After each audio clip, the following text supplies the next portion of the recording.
Bongile Ntombela is coming back home. In a powerful story of resilience and unity, Durban-born Bongile is finally returning home to South Africa after battling legal and financial struggles in the United Arab Emirates. Her ordeal, centered around an unpaid bank loan and a travel ban, sparked nationwide support and highlighted the strength of community solidarity. Hello everybody, Sanbonani. I know I haven't posted anything in a long time.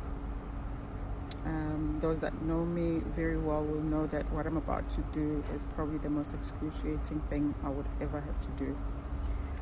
I'm basically reaching out to anyone that can help me, whether you are in South Africa or you are in the UAE. I will summarize my story because of the constraint of time and the amount of time I have to actually be able to record this. I have been living here for 6 years and I was here with my family. Beginning of this year, I lost my job and I really hoped that I would be able to find a job, which still have not been able to find a job. The company I worked for basically told me to either resign or get fired. And guess my ego could not take the word fired, and I decided that I would resign.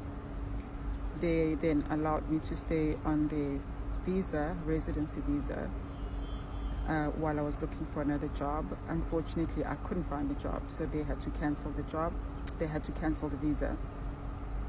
Upon cancellation of my visa, I then got a travel ban from the bank. I had a loan with the bank here, which I was about to complete in April. And with the job loss, I couldn't pay. We all make decisions. We're thinking it's the right decision at the time. And I take full accountability that I could have made better decisions this year. However, I am here where I am now and I need some help. Not some help, I need help, guys. In the meantime, I have found a job in South Africa. However, I cannot leave this country until I pay them how much I owe them, which I do not have. Even though I've approached them to say, I will make a deal, or not a deal, but an agreement to say, I will pay you. This is where I'm going to be working. This is how much I'm going to get paid. It's still a no. I'm now sitting here literally without proper housing, scrabbling through.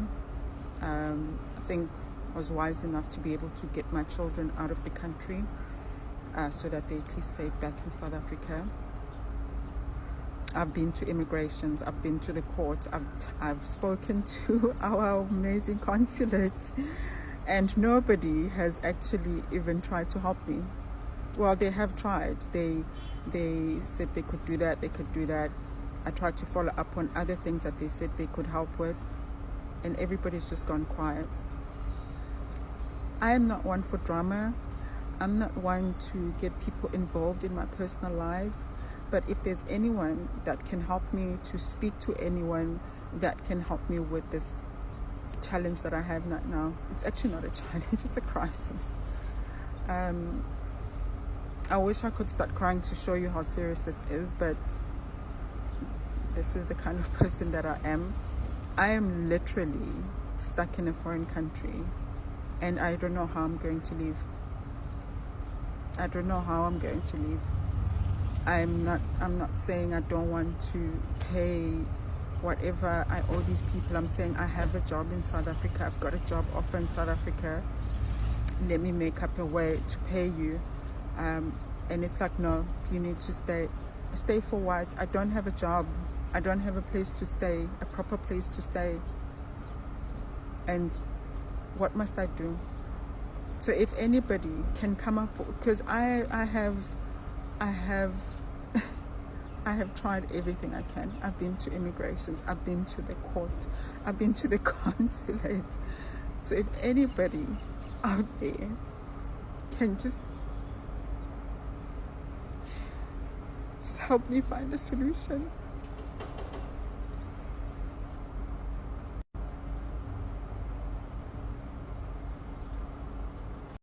She She lived and worked in the UAE for 6 years, building a life abroad. However, earlier this year, her world turned upside down when she lost her job. Facing the difficult choice of resigning or being terminated, she chose to resign, a decision that cancelled her residence visa and set off a lot of challenges. Without a valid visa or steady income, she could no longer make payments on her bank loan, which amounted to roughly 25,000 dirhams, around 124,600 rands. In the UAE, unpaid debt is a criminal offence, often resulting in severe penalties such as imprisonment or travel bans. Unable to leave the country or start anew in South Africa due to these restrictions, she found herself trapped in a dire situation. In her desperation, Bongile took to social media, sharing her story in a heartfelt TikTok video. She detailed her struggles, explaining how she had sought help from immigration officers, local courts, and the South African consulate, all without success. Her plea struck a chord with viewers, and within days, South Africans rallied behind her. A crowdfunding campaign quickly raised over 144,000 rand, surpassing her goal. Overwhelmed with gratitude, Bongile said, "Thank you very much to everyone who donated, called, or shared words of encouragement. I didn't think people could be so kind." The response to Bongile's situation showcased the spirit of Ubuntu, a deep sense of compassion and humanity that united South Africans to help a compatriot in need. It's almost like just being reminded how kind people can be and how compassionate people have been, not just with the donation, but also with the phone calls and the messages and the just checking up, and some people also obviously sharing their stories of the experiences that they've had. Because my story is not extraordinary, by the way. It's just I'm probably the only person that plucked up the courage to actually seek help.